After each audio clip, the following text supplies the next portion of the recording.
Ah yes, yo chicken bros, what's up, it's your boy Smile, coming at you with a brand new video. And this is not going to be a funny video, not going to be a fun video. This is an all-out debate. Because this is getting just dumb. All around freaking dumb.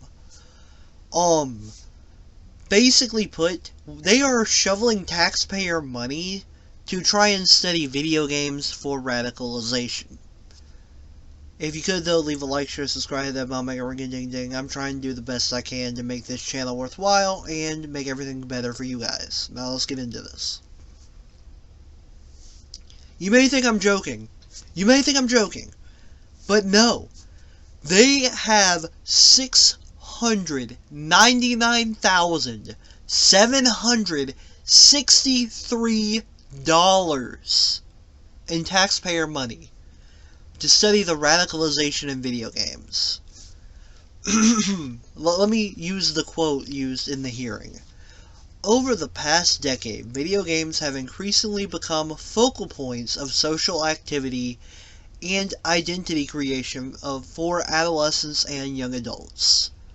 Relationships made and fostered within game ecosystems routinely cross over into the real world and are impactful parts of local communities.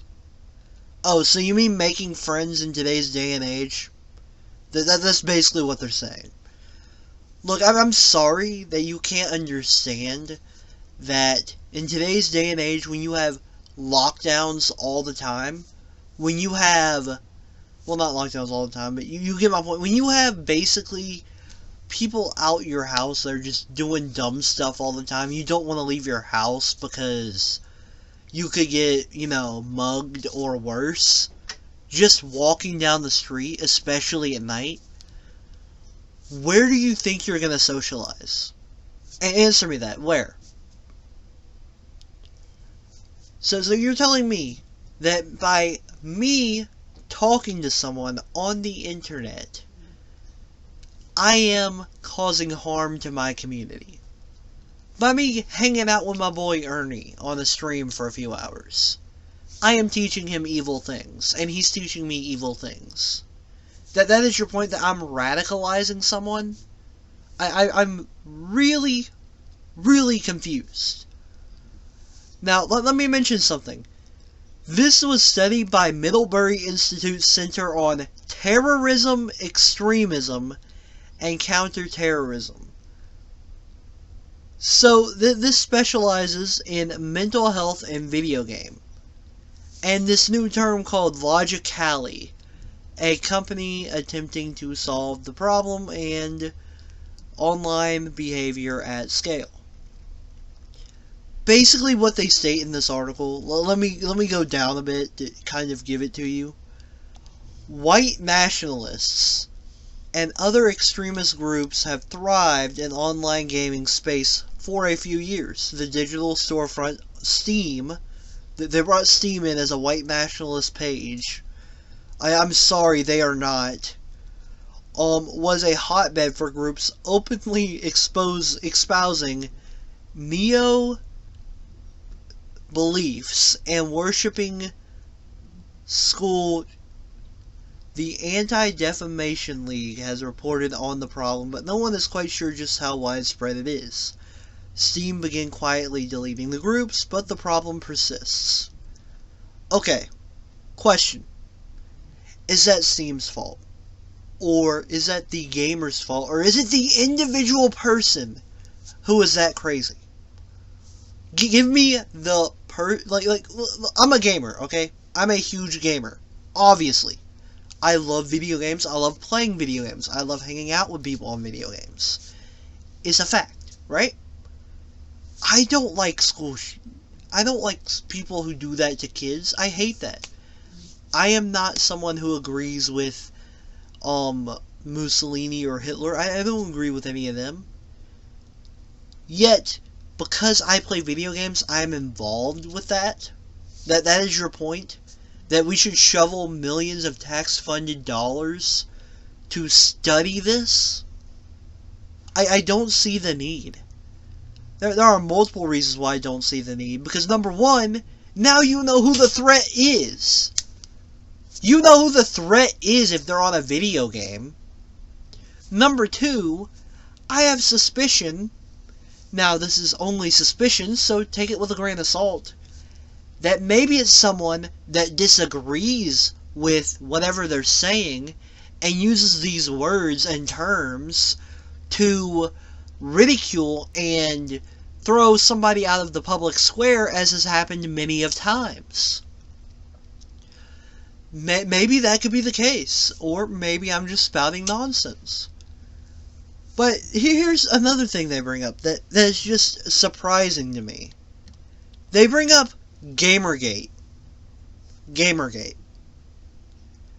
You're telling me that the issue with online competitions with video games have less women, so that's a problem? Look at the statistics for a moment when it comes to female gamers to male gamer ratio. And competitions are all about segregation in a way. Not the best word to use. They're all about kicking people out, leaving people out. There's a reason for that. I was left out on a bunch of Call of Duty games because I was horrible as a kid. I had to learn to get better. Yes, there is a lot of division in those areas. But that makes it all the better when a woman beats a huge team. That would be amazing. We would all cheer together. That's the point. Yet, you want to put some sort of quota of women in a gaming area. That's your goal.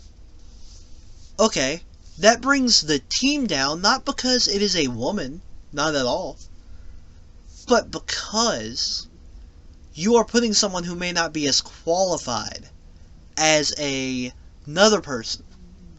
You notice? You notice that? I'm not saying a woman can't be a pro gamer. I'm not saying that. I've played with girls who can whoop my butt in Fortnite easily. There are amazing female gamers out there. Not saying that at all. What I am saying is by forcing these quotas, you are causing other teams to sink down and be worse off because some female game player wasn't as good as the competition. That is a problem, because then they are losing and not winning. You see my point here? Gamergate was stupid to begin with. It's stupid now. It was it was a not problem made into a problem. You want to make all of this into video games a huge issue. And I know why you do. Obviously, I understand why. It's easy to throw all of this world's problems onto something. So throw it on video games, you do. But guess what? Well, let me tell you something right quick. There is some amazing good to be had within gaming. Amazing good. I've met some lifelong friends, and I mean lifelong, online, that I would never give up, that I would love to hang out with every second of the day if I could. And guess what? You know why? Because we are decent, we have similar sort of interests, and we love to hang out and talk on VC and things of that nature. But on top of all else, there's a chance for good to be had with the medium of video games. A huge chance. Did you not, like this exact news station, or news article, doesn't even go to mention a counter argument in this persuasive article.